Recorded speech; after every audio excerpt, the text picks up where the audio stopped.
Bienvenue sur Africa 24 pour cette nouvelle édition du Non-Stop Info. Voici les titres de l'actualité.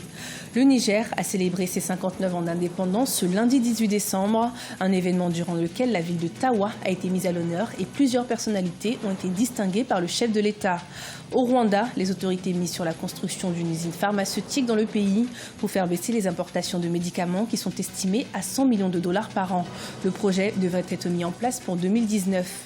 Et puis à Madagascar, les chauffeurs de taxi entrent dans leur 4e mois de grève. Ces derniers protestent notamment contre les contrôles techniques systématiques que les autorités veulent imposer. Au Niger, Mahamadou Issoufou a assisté ce lundi 18 décembre à la cérémonie de célébration des 59 ans de l'indépendance du pays. Et c'est dans la ville de Tawa que les festivités ont eu lieu. Pour l'occasion, les autres chefs d'État membres du G5 Sahel ont fait le déplacement.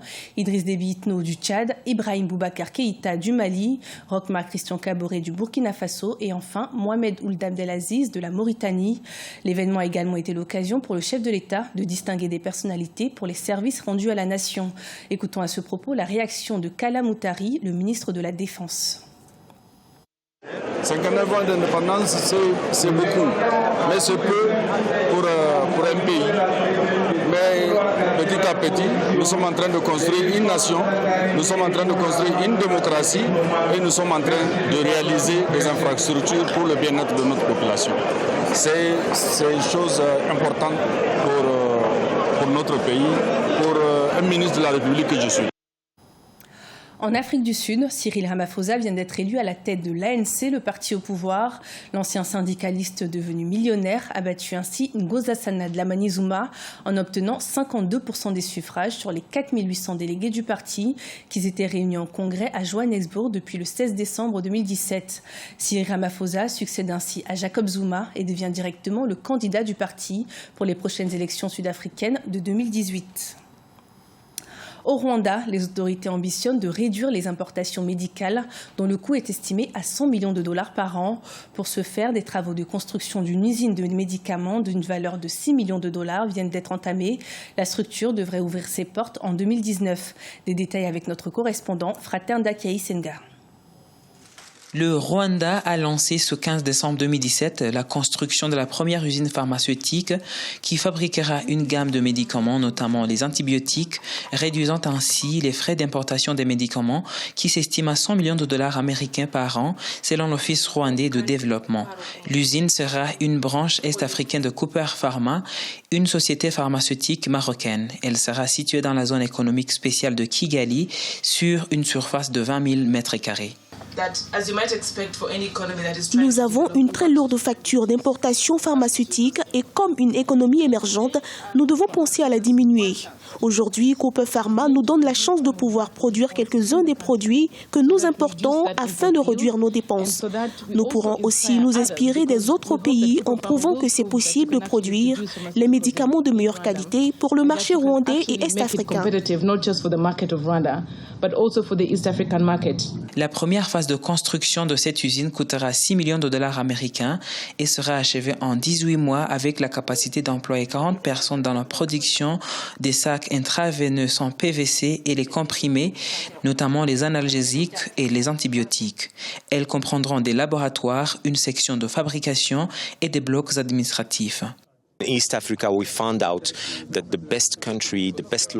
Quand nous avons commencé à étudier le marché est-africain, nous avons identifié le Rwanda comme notre hub en raison de la gouvernance et du faible coût de la location.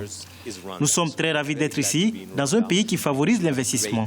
Nous avons aussi considéré la forte demande de nos produits sur le marché rwandais.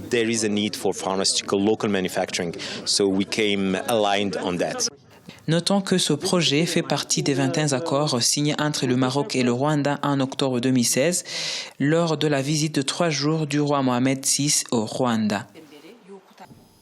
À Madagascar, les chauffeurs de taxi entrent dans leur 4e mois de grève.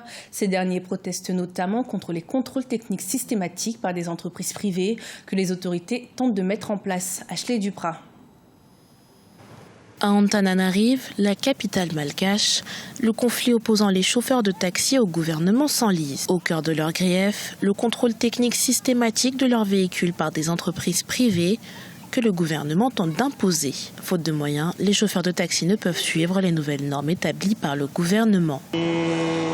C'est vrai que nos voitures sont très vieilles, mais à cause de la situation actuelle, nous ne pouvons pas nous permettre d'acheter de bonnes voitures impeccables.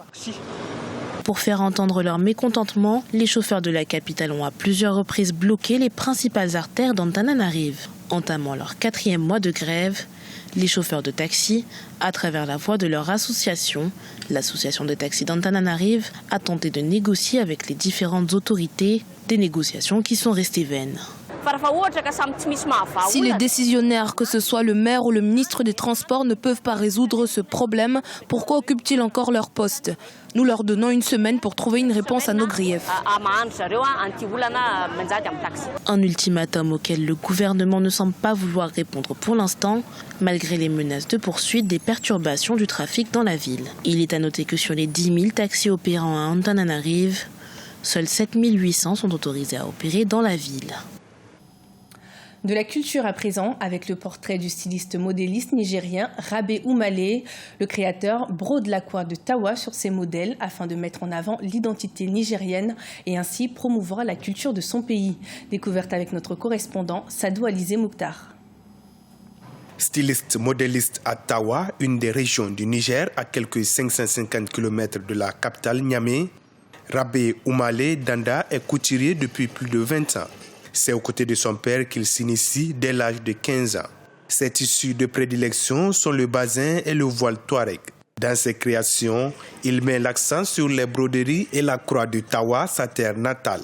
Rabe Umale met en avant l'identité nigérienne dans ses créations, une façon pour lui de promouvoir la culture de son pays. Je suis spécialisé dans les tenues traditionnelles de toutes les ethnies de mon pays.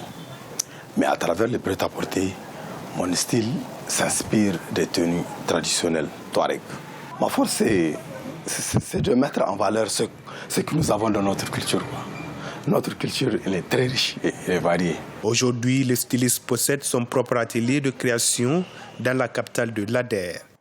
Ses vêtements sont décorés des habituelles broderies dans le style du Nord. Sa technique est toujours la broderie réalisée à la machine avec des fils de coton industriel. En 2013, Rabe a habillé la délégation nigérienne aux Jeux de la francophonie à Nice en France. C'est toujours au cours de cette année qu'il s'est fait plus découvrir du public lors du Festival international de la mode africaine FIMA. Que vous soyez jeune, en tout cas nigérien, de l'Est, de l'Ouest ou du Sud, la tenue de Rabe, vous êtes fiers de la porter parce que dès qu'on le voit, on sait que c'est une touche particulière, c'est une tenue traditionnelle qui a été bien confectionnée par un maître et qui est mise sur le marché. Avec ses accessoires, notamment, comme vous voyez, beaucoup de jeunes aujourd'hui s'habillent en bazin, bien brodé, avec souvent les croix d'Agadez ou les croix de l'Aïr. La marque Rabe Umale est de nos jours représentée dans plusieurs capitales africaines. Ces vêtements sont aussi bien achetés par les Nigériens de Niamey que par des expatriés ou des touristes. Avec à son actif plusieurs défilés au-delà de sa région, le jeune styliste qui s'est déjà fait un nom sur le plan national a pour ambition de se faire découvrir à l'international. Ce journal a été préparé par l'ensemble de la rédaction. Merci de nous avoir suivis. Retrouvez dans un instant une nouvelle édition de l'information sur Africa 24.